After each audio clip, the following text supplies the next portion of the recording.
Hello guys, how are you all doing? It's your favorite Mr. Sup.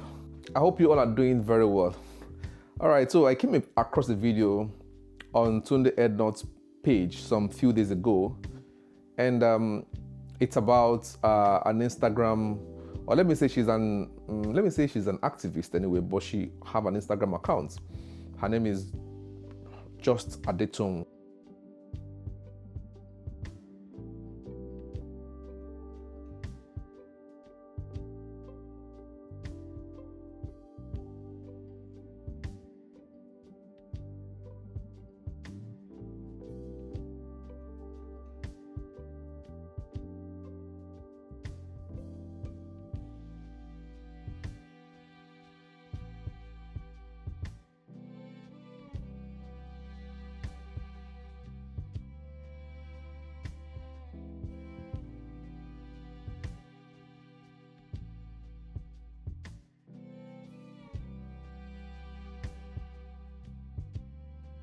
I'm going to put an eye on her face now, and I'm going to submit it to the estate, and I'm going to submit it to the estate security. If you want to come and do your job, you do your job, but you don't bring an 11-year-old girl as early as 4:35, 6 for child labor.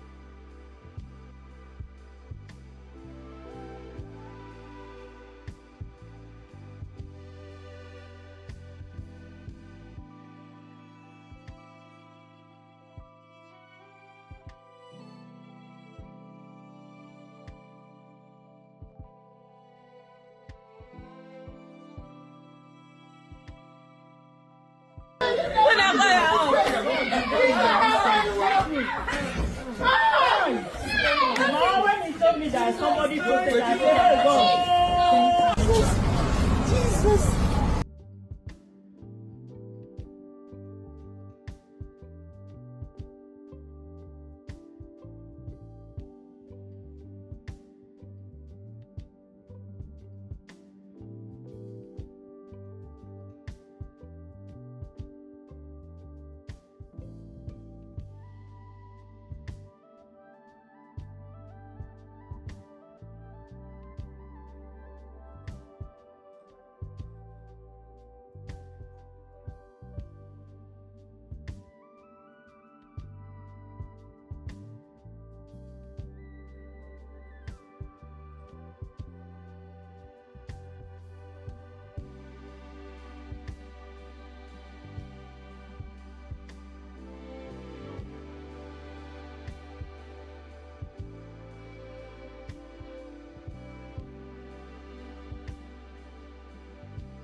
That's saying all this, that you left the woman without, coming to her rescue, trying to know why are you here this early morning. If that woman, if all things are well with the woman, she will not be there that early morning, around 3 a.m. coming down from Ikorodu by 3 a.m. to come and sweep, 3 a.m. in the morning to come and sweep somewhere in Lekki. You know what that is? If you check very well, she will spend all those money in transport. Country is hard, I won't tell you lie. Nigeria economy today is not smiling. The economy is not really smiling. I was in Nigeria last year. I knew how things were really bad. To be frank with you, this is not talking about trying to sugarcoat things. People are really passing through hell. So when I saw that video, I was really unhappy with that, what she was saying. I was like, why would this woman speak like this? And even though you are trying to protect the girl child, trying to condemn, child labor, but you living there without trying to understand, like heart to heart felt, trying to see who she is, why are you here? That is the human nature that I didn't see in that video, that first video, which also made me got upset. Though I can't vent all my, anger on that comment. I just have to put something like, this is just like, but anyway, now, the funny aspect of this is that some of us, me inclusive, passed through this same route as we were growing up. I came from a very humble background, very humble one. And my mom used to be a trader at Alaba Suru Market, Lagos. As a little child, I will help my mom as I was growing up, maybe then in secondary school, thereabout secondary school, because even my elder ones did same too. Now, but I'm talking about myself now. I'm trying to personify, talk about myself, my experience. So when I was growing up, when I was in secondary school, in the morning, I'm going to wake up around 3:30 a.m. Sometimes 3 a.m. And we would leave home around 3:30 a.m. Sometimes we wake up around 3:30 a.m. when we are waking late. And at least by few minutes to 4, we just have to brush, and sometimes maybe do some quick shower. At least, whichever one, by 3:30 or say 15 minutes to 4, we're already off home. And we will drive very quickly to Oyingbo Market. Oyingbo Market in Oto. Some of you will know that market, Oyingbo. We'll buy food items because they are bringing those things from the east. We'll buy those items, buy them, buy them from those people that are bringing them. The fresh items, vegetables and, cocoyam, because these are what she was selling. Cocoyam, achi, and these are just the local name, achi or four, oha, ozuza, these are like vegetables, oha, ozuza, okazi. We'll buy all these things in bulk and now take it down to her shop, Alaba Suru. I did that a lot. As mom was growing, not younger. You know what I'm saying? So when I get there, I will go there and buy. I know what to buy. I know where to buy. I will buy. You will see me, I'll carry this in my head, heavy load, and we'll take them to the Alaba Suru market. Don't forget, sometimes we wake up around 3 o'clock, 3:30. In fact, most times 3 o'clock. 3:30, we are off home. So that will be among the first that will buy these items and take them to Alaba Suru. So oftentimes before 6 a.m. we're already at the shop. Before 6 a.m. we're already at Alaba. We would have gone from our home to, to Oyingbo Oto, buy and take them back to Alaba Suru, 6 o'clock. Before then we're already there. 5:30, oftentimes we're there. And we have to arrange the shop and put those things. That was how I grew up as a young guy, And even when I finished the university, that's route that I've passed through, knowing how my parents suffered for me, knowing how my mom had to wake up early morning to, see how she could play her own role in the family. That's only those things that I have seen alone. Even when I finished the university, I still had to assist her in going to Oyingbo early morning to go and buy these items. I'll go to Oyingbo early morning happily, joyfully, a graduate that came out with a very good result, I'll still go out, an engineer for that matter. I'll still go out to Oyingbo and buy these items early morning around 3. I'm off, I'm awake. I'll go buy them at Oyingbo. We'll have a vehicle that comes to pick us every morning, and we'll pay them for that purpose. So we'll pick them, I'll go and buy those things. Even after I finish the university, I'll go and buy those things, take them to Alaba and start selling. Later, my mom will come and join me, and then when she comes back, because she too will also go to Oyingbo, but I had to leave her there and go quickly to go and start selling. For those people that are having that, those people that have some kind of restaurants that want to cook early morning, so they have to come and buy from us that early morning. So here am I going at? I passed through all this process, and I passed through them joyfully. One day, a man saw me, Mr. Fidelis. May his soul rest in peace. I was told he's now he's gone. Okay. He saw me one day, and I was just walking one day on the road, and he saw me and said, "Hey, come." You are still surprising me that after you finished your university, in the morning you have to go to help your mom at the shop before you go to your own personal, what's it called, a business, or your own personal, your own personal work. You have to go and help her first. And he said, "Open your hand." And the man started praying for me. I was really embarrassed. People were looking at me. I was really embarrassed. But that is anyway by the side. Even that morning, when I carried those items, I'll be smelling, leaves, different kind of things smelling on me. I have to carry them and make sure just like that. That's how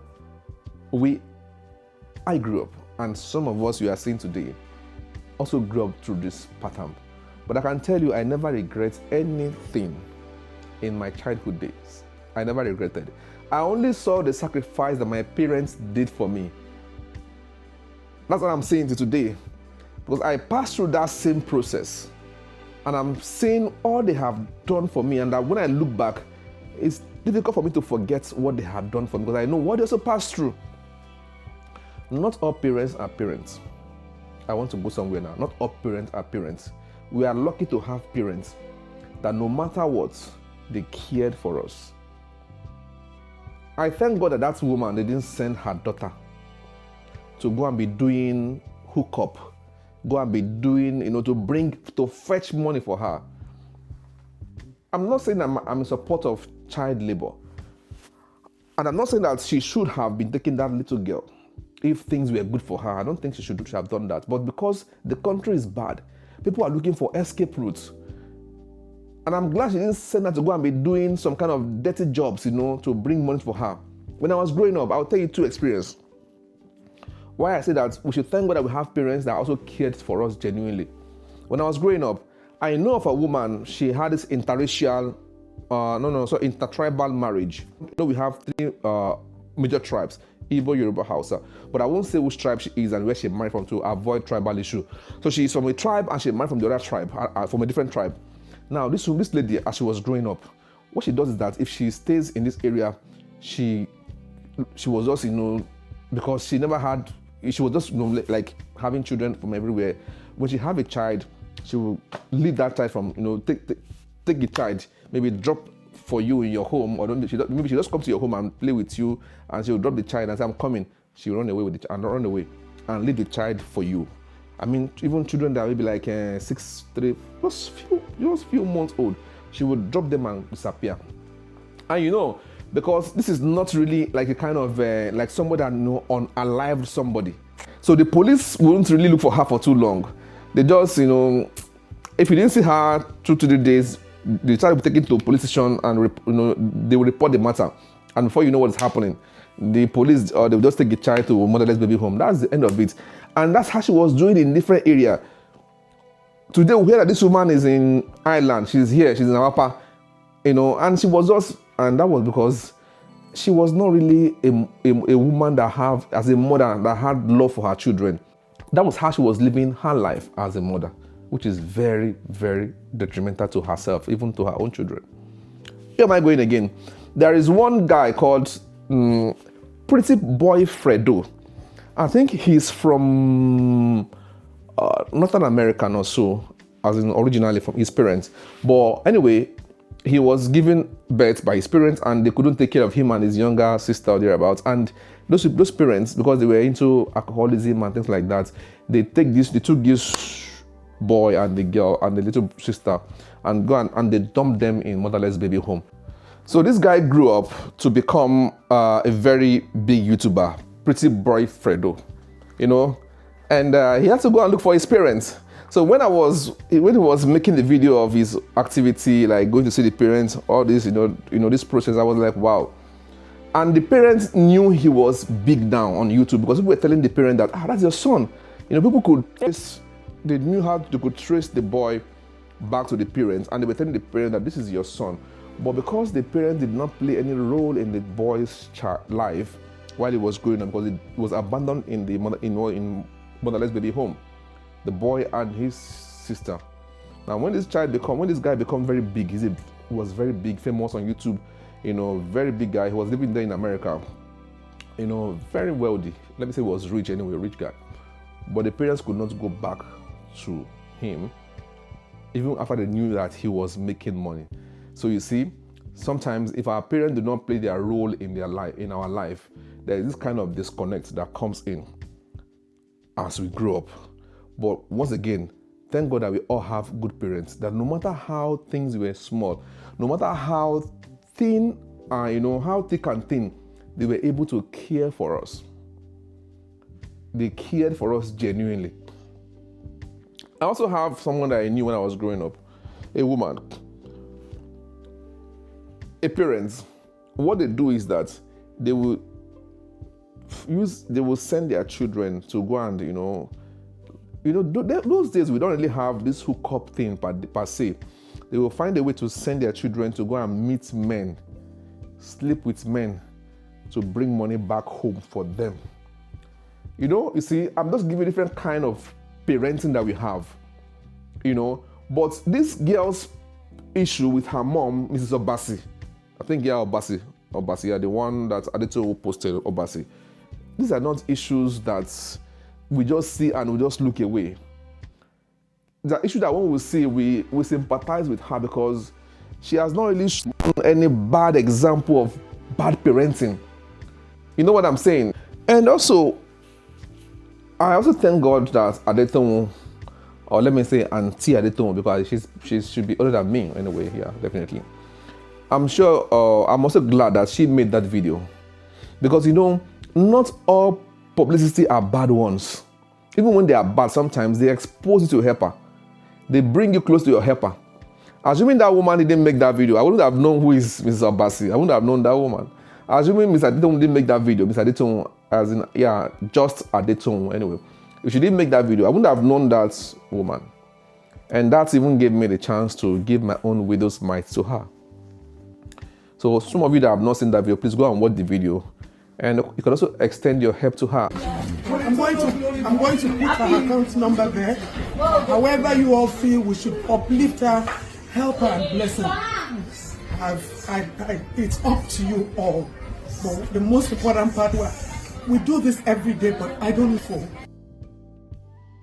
I know people people have been giving her, definitely have been sending things to her because her account was also posted in Mr. Justadetoun's, channel.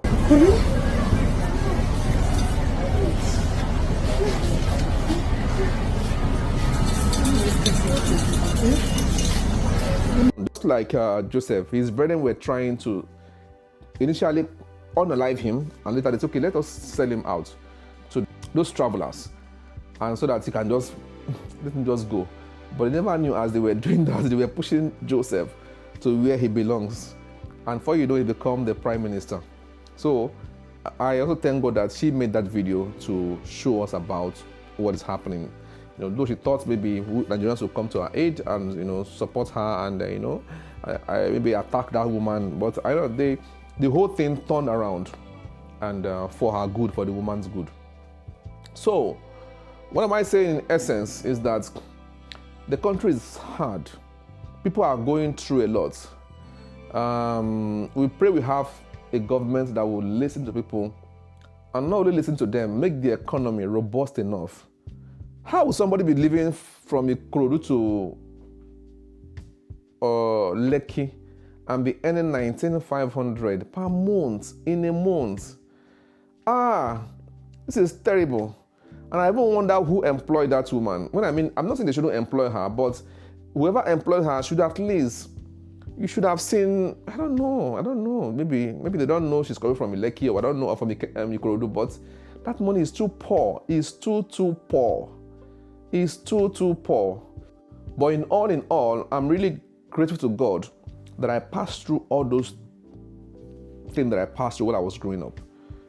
Helping my mom, seeing how they make their money and assisting them also in that process. Those things have really shaped my life. While I was in school, I had the chances of, let me use the word, of joining, courtesan. I had that chances of joining. But if I remember my parents' struggle, because I passed through those processes too. If I remember what they have gone or they have done for me, no, I couldn't. Because I had friends that were into courtesan. I had friends, close friends. When I mean close, because we were living in the same, we were living off campus, we were living in the same building. So they come to my home, even eat in my home. And one thing about these guys, you can't just, make them feel that you are trying to resist them. No, you have to apply wisdom. But even as I was trying to put some space, but I could have closed that gap and become part of them, but I knew where I'm coming from. So those things shaped my identity today. They shaped my identity today and to become who I am today. And thank God for who I am today. It's those things that I passed through that have shaped me a lot. So when we see people that are passing through, through a lot of challenges like that, let's not just jump into conclusion and start attacking them and saying, and no. If you can help, please do help. The country is not smiling. Things are not smiling. I was there last year and I knew what I saw. Things are not good as it was before. Fuel that was 100 plus now is around 1,000 plus. I think you can imagine. And everything in Nigeria depends on fuel. Depends on fuel. Everything in Nigeria depends on fuel. If the price of PMS goes up, everything skyrockets. Some will say it's fuel. Okay, it's fuel, not fuel. Don't mind my Nigerian accent, okay? Some will say it's fuel. Okay, let's say it's fuel, okay? So everything in Nigeria depends on fuel, okay? And if the price of fuel goes up, everything goes up. So people are really passing through a lot in Nigeria. And I wish things would get better. All right, guys. Thanks for being here. And I remain your favorite, Mr. Soap. Have a wonderful day. Goodbye.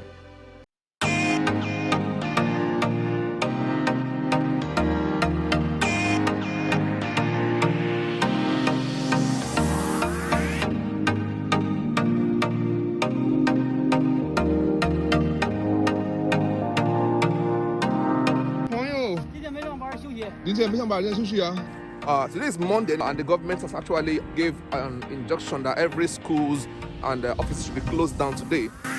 中国人喝茶比较讲究，像这种地方很少有人搁这儿喝茶，一般都是得有店面里、店铺里那种茶庄里头，喝茶也是一种品味。说 hello。说的不标准。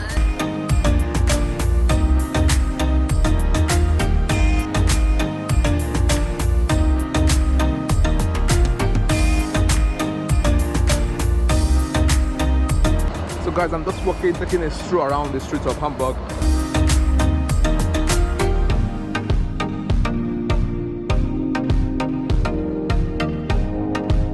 Hamburg shop. What do you see? What do you think? Wow, can you see that boat behind me?